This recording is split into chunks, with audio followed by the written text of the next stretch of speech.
So one of the premises on which the climate change alarmism narrative is built is that our carbon emissions are increasing at such a pace that we are risking the end of the world by 2030 if we don't cut back on our carbon emissions, if we don't become carbon neutral. Now, if you look at this is a little sidebar before we get to the first graph. If you look at the United Nations Intergovernmental Panel on Climate Change, their report from 2018, that's the report from which the radical left took this narrative, that's the report from which the left created their climate change alarmism, their current climate change alarmism. They created the narrative that said, oh, look, if you don't stop driving cars, if you don't pass the Green New Deal, by 2030, we're going to be past the point of no return. If you actually look at the UN report, that's not true. The UN says nothing of the kind. They say, oh, we need to cut carbon emissions because we think that carbon emissions have a detrimental effect on the environment. But they never say that by 2030, we will be past the point of no return or that it will cause the apocalypse, the end of the world. So at the very base level, the narrative that we hear from climate change alarmists is just incorrect. So then we get to some of these graphs from environmental progress. The first one shows that actually global carbon emissions are not increasing. Global carbon emissions are in decline. So many of the policies intended to cut carbon emissions are working.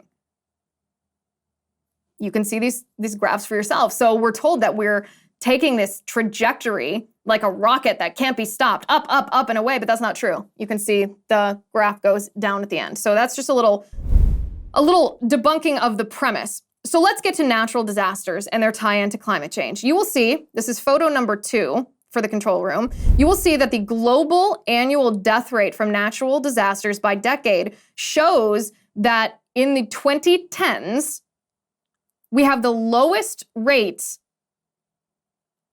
of people dying from natural disasters in the entire previous 110 years.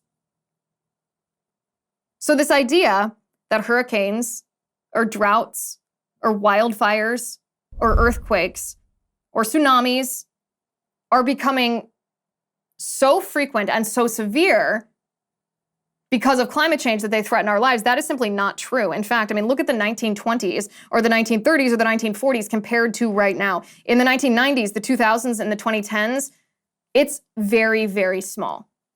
That's all around the world, too. That's not just in the United States. So are more people dying from natural disasters? No, the opposite. Fewer people than ever before are dying from natural disasters.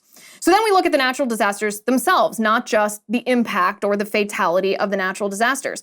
From this is photo number 3, global weather and climate disasters from the year 2000 to 2021. We're talking modern, up-to-date data here. What does this show? Look at the red line. The trajectory goes very gradually down. So in the last 20 years, climate disasters and global weather events have not become more frequent and more severe. They have decreased. Now, this is not political unless you make it political.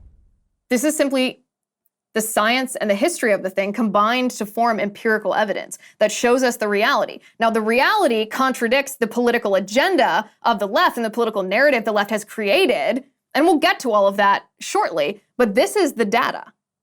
And then, of course, we have the argument. We have the argument that, you know what, because we have developed so much as a nation, and not just our nation, but all around the world, because we are so prosperous, we've built infrastructure, so much infrastructure that when we have a natural disaster, particularly a hurricane, but a tornado as well, that it costs more. It's more devastating because we've built more things. So take Miami Beach, for example. Miami Beach 100 years ago was virtually empty. Now it's a skyline of high-rise buildings and other establishments. So if a hurricane came through that area, of course it would be more devastating now than 100 years ago because there are more people and more structures, more infrastructure there to be damaged. Not because the hurricane itself is necessarily different, but because our society is different.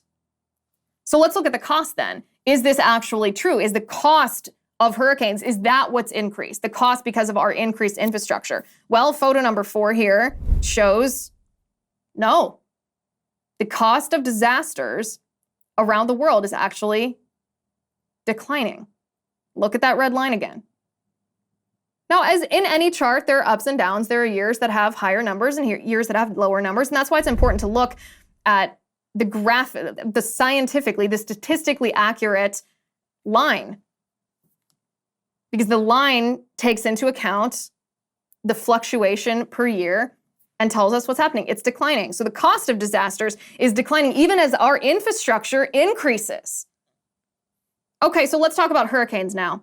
And not just hurricanes, but hurricanes specifically in the United States. Do we have more hurricanes in the United States? More hurricanes that are impacting our shores? Do we have more hurricane landfalls in the United States than before? Because if the premise that the left is telling us that climate change causes more frequent hurricanes and more severe hurricanes, then we would have more hurricane landfalls in the United States. Well, photo number 5, landfalling hurricanes in the United States have declined.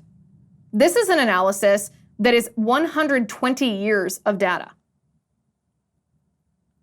Landfalling U.S. hurricanes have declined. So how do you marry this data with this narrative that we hear from the left, that hurricanes are more severe and more frequent, when we have data that shows that hurricanes making landfall in the United States have declined over the course of the past 120 years? I see no way to marry those two things. And when I have to choose between two pieces of information, I look and I say, okay, well, what is based on empirical evidence, based on actual science, based on reality, and what is someone's opinion or someone's policy preference or someone's political agenda? The two things, if you can't marry those two things, you should pick the science. You shouldn't pick the Democrats' political narrative.